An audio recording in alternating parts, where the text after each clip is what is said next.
Don't be surprised if you get the squirts after consuming anything off of this board.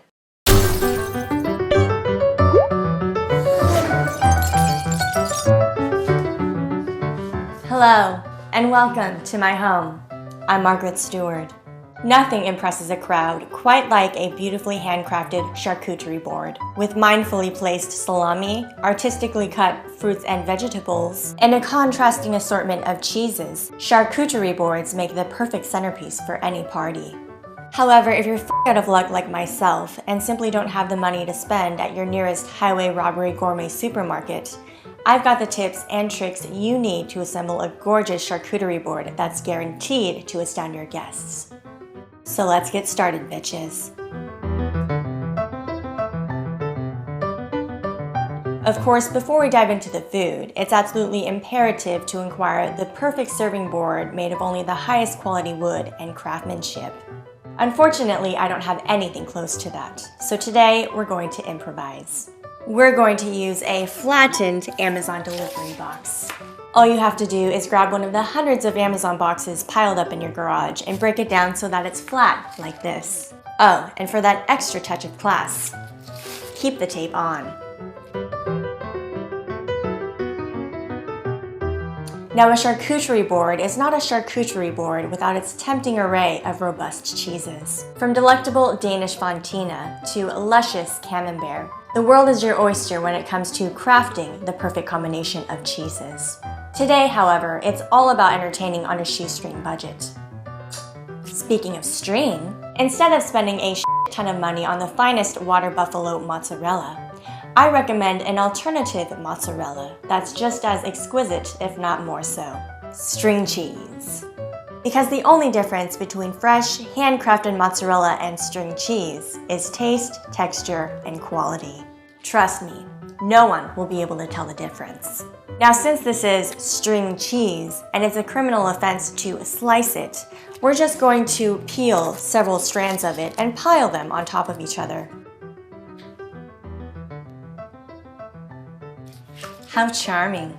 Of course, this isn't the only cheese we'll be adding to our board. We also have the most elegant cheese of them all. Cheese in a can. Just go ahead and squirt the cheese right onto your board.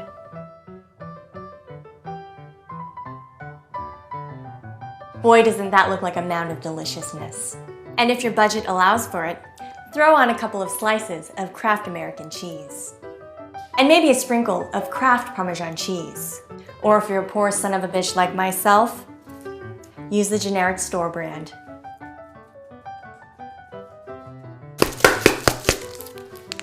Sometimes you gotta break it up a little. Boy, isn't this a mouth-watering assortment of cheeses. Don't we all love an Italian-style soppressata or a tender, dry-aged prosciutto? Undoubtedly, these are both sumptuous meats to include on your charcuterie board.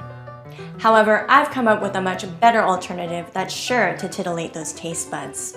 Canned Vienna sausages. I don't even think these are from Vienna. They're from Chicago. Made with chicken, beef, and pork, these Vienna sausages definitely give you more bang for your buck.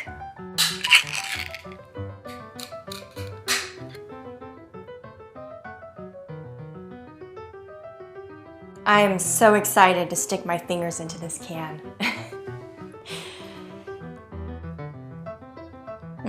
And the liquid is still warm. Wipe that drool off your chins, folks. I bet most politicians are envious of the size of these wieners. And if these sausages weren't tempting enough, wait until you see what I have in store for you next. Potted meat. The name alone makes me salivate.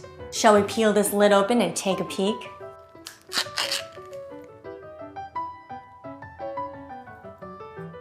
It looks a lot like cat food, but in a good way. Just plop it onto your board.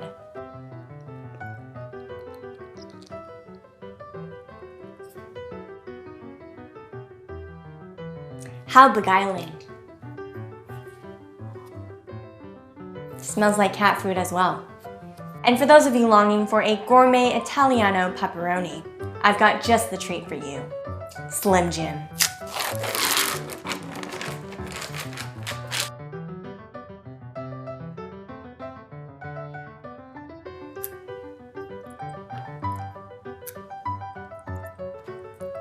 How captivating is this array? Now, to complete this gorgeously confusing assortment of meats and cheeses, there are a few bits and pieces that we mustn't forget to include. Although artisanal crackers and crisps are a staple of traditional charcuterie boards, when it comes down to it, the only thing that matters is that you have something crisp to tickle the tooth.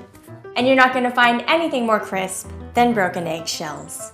The wonderful thing about eggshells is that they're just as flavorless as your classic water cracker, so they won't compete with the sumptuous flavors of your Vienna sausage or Cheese Whiz. You could also dress this charcuterie board up with an assortment of nuts and dried fruits. So let's add a few raisins to our board. Just make it rain, as the cool kids would say. And what do you say? Let's add some nuts.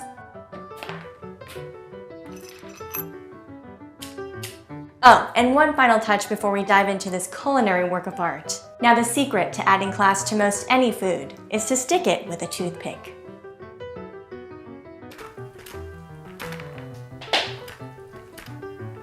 These damn Slim Jims don't want to fucking stick, do they? Just look how chic. Now this is a charcuterie board you have never seen before. We've got your delicious hunks of mouth-cut Slim Jims, your heap of hand-peeled string cheese, your mound of cat food-like potted meat, your deliciously plump-looking baby wieners. Now this is a beautiful display of charcuterie. Now it's finally time to enjoy the fruits of our labors. Let's have a taste, shall we? I bet every single one of you watching right now is envious of me. And the answer is no, I will not be sharing any of the smorgasbord. We're going to make sure we have a bite of every single delicious morsel. I love how that feels between my fingers. How stunning is this right here? I am getting a whiff of the most heavenly smells right now. I am so excited to wrap my lips around this.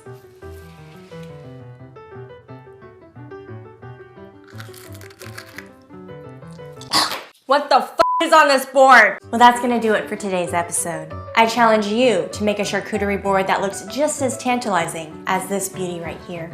Until next time, I'm Margaret Steward.